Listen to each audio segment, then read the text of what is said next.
Salut à tous, j'espère que vous allez bien et on se retrouve dans notre quatrième vidéo de formation gratuite. Mais avant de démarrer cette vidéo, n'oubliez pas de vous abonner et d'activer la cloche de notification sans oublier de partager la vidéo pour aider un maximum de personnes. Un petit conseil avant cette vidéo, n'oubliez pas en trading, la formation est primordiale. On se retrouve après l'intro et bonne formation à vous. C'était le chef Kalia.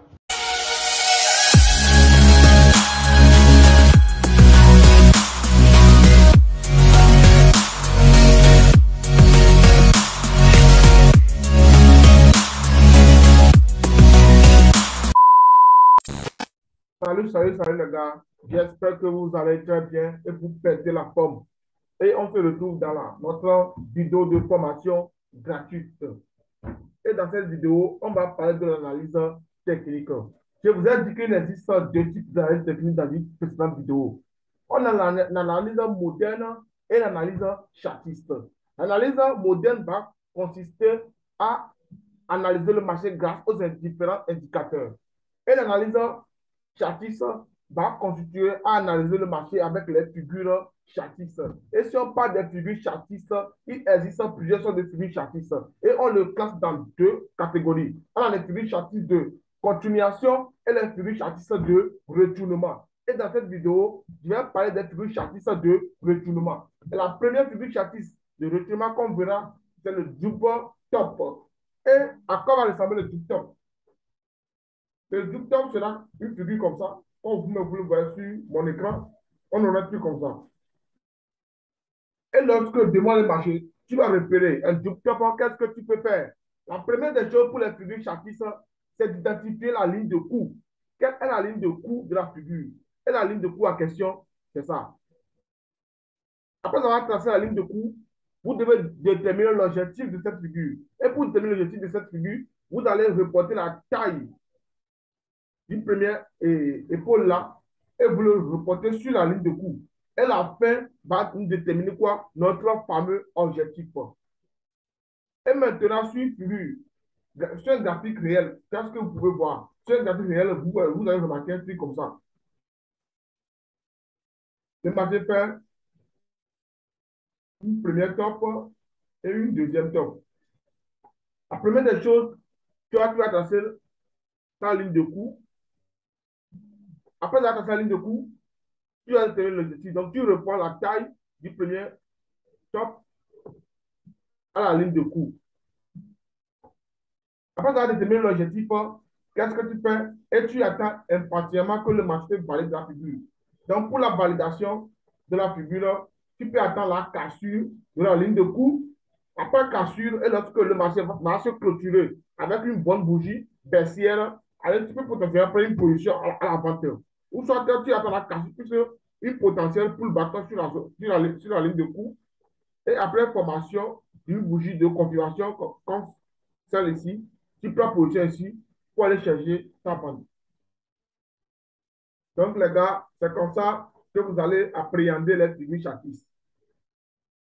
Et en ce qui concerne les figures chartistes, il n'y a pas tellement de chose. Vous, restez focus simplement sur la figure. Et je vais vous dire, si vous posez l'identification de la figure, vous allez poser toute l'analyse. Et la deuxième figure qu'on verra, son nom, c'est le double bottom. Si vous voyez le double bottom, c'est le contraire du double top. Ici, au lieu d'avoir la figure courbée, on voit une figure renversée. On voit un double top renversé. Et maintenant, comment vous pouvez appréhender ce genre de figure? C'est la même chanson. Vous allez attendre que le marché prenne la figure premièrement et après vous allez placer votre ligne de coût. Après le passage de la ligne de coût, vous allez attendre un pullback pour attaquer le marché en bail. Et maintenant, qu'est-ce que le pullback? Le pullback, c'est simplement le retour du prix sur la zone qu'il a cassée. C'est que lorsque le marché va casser une zone comme ça, et si le marché revient là, sur la zone pour repartir, ce mouvement que le marché fait, on dit que le marché est en train de faire un pullback ou bien un retour sur la zone qu'il a cassée. Donc, c'est simplement ça. Et devant un graphique réel, vous allez trouver un truc comme ça. Devant un graphique réel, vous allez remarquer un truc comme ça. C'est que ça, c'est mon double bottom.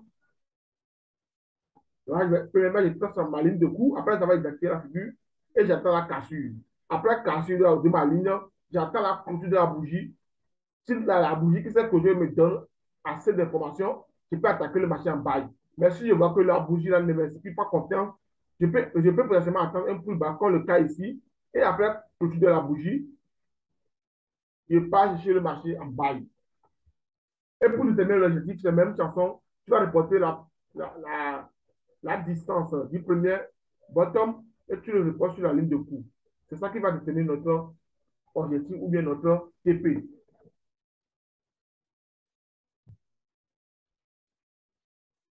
Et maintenant, la troisième figure qu'on verra, son nom c'est épaule, tête, épaule.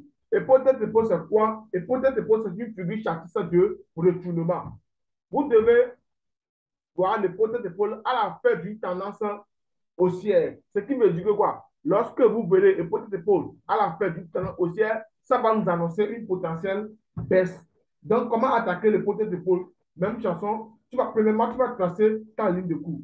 Après le traçage de la ligne de coup, tu vas attendre que le marché casse la ligne de coup, plus un potentiel pullback pour aller chercher la vente. Mais vous devez savoir que le pullback n'est pas nécessaire. Il peut arriver dans le cas que le marché casse la zone sans pullback et part. Et il peut arriver aussi dans certains cas que le marché casse la zone, fait un pullback et repart. Donc, les gars, dans les deux cas, soyez toujours patient sur le marché.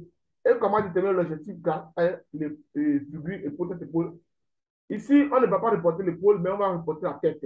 C'est que quand on va mesurer la distance de la tête, on le reporte sur la ligne de coup. Et la fin va déterminer l'objectif ou bien notre take profit. Mais vous notez que les figures châtissent de retournement, quand vous l'attendez, retournement, ils vont se situer dans un mouvement haussier. Parce que je prends que le potentiel de pôle, on le voit dans un marché haussier, il va nous annoncer une baisse. Et si je prends le le do bottom va se situer à la fin d'une tendance baissière qui va nous annoncer une hausse.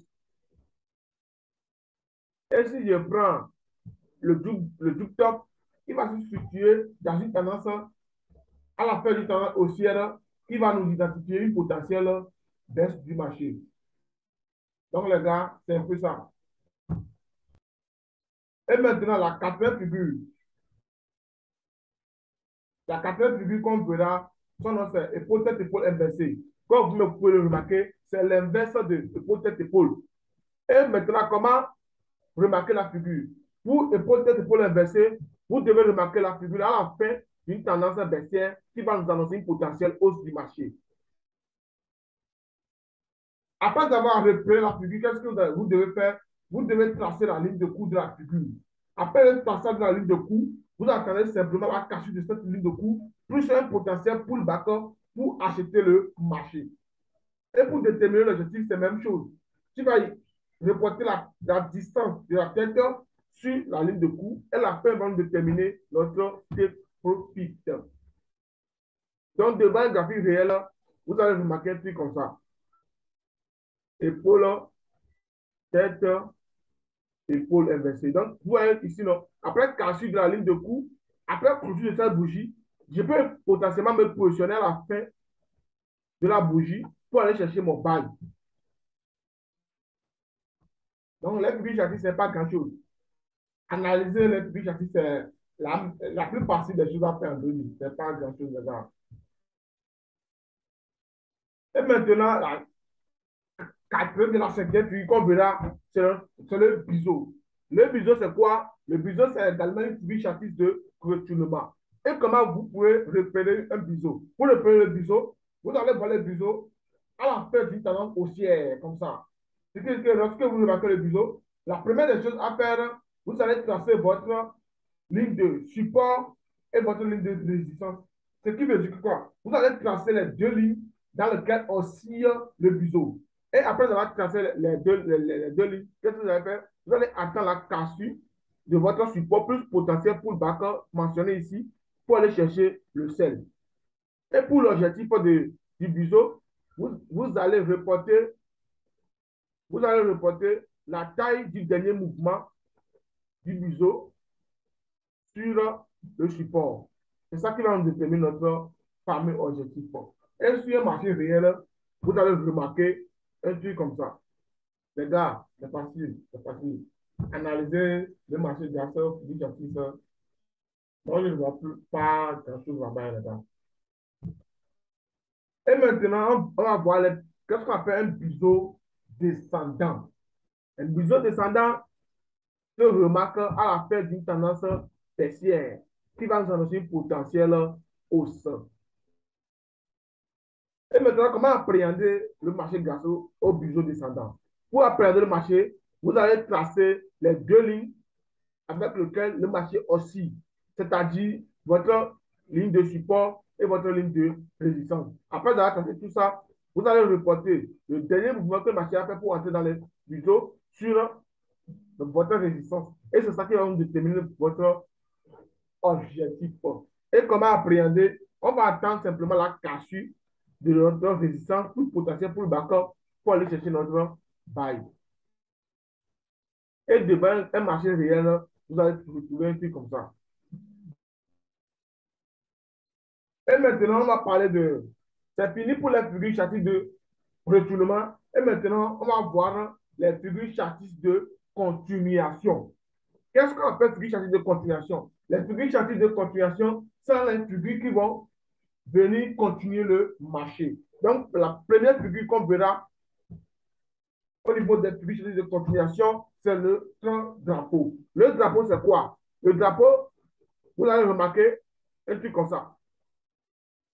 C'est que quoi? Ici, on va remarquer le drapeau dans une tendance haussière qui va nous annoncer une continuation hausse. C'est que le marché fait un truc comme ça. Il va se monter. Et après formation du drapeau, le marché va encore monter. De même chose ici. Le marché descend. Après formation du drapeau, le marché descend plus. Donc, c'est un peu ça, les gars, le drapeau. Donc, devant un marché réel, vous allez trouver un truc comme ça. Et comment appréhender? Vous allez simplement attendre le marché au niveau de la résistance pour attaquer. C'est que si je prends le drapeau là, le drapeau que j'encadre ici, lorsque, après la formation du drapeau, je vois la cassure de la résistance, j'attaque le marché. Si le marché me fait une bonne bougie à la clôture. Et la deuxième figure qu'on verra, c'est les triangles. Les triangles aussi, c'est les figures, ce sont des figures de continuation. Et comment les repérer? Vous allez voir un truc comme ça, comme le cas ici. Et devant un marché réel, vous allez remarquer un truc comme ça. Et comment appréhender?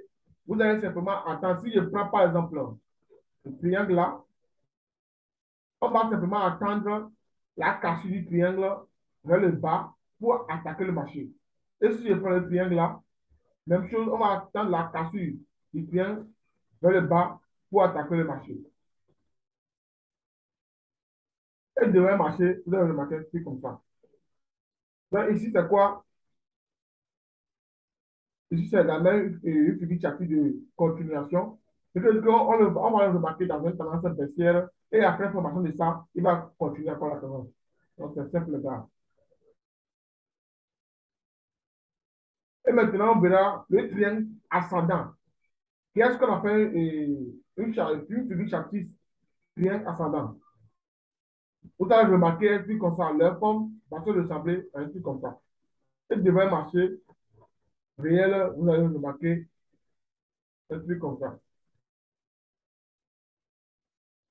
Et maintenant, comment appréhender? Vous allez simplement attendre la cassure du marché vers votre résistance et vous allez attaquer le marché à l'achat.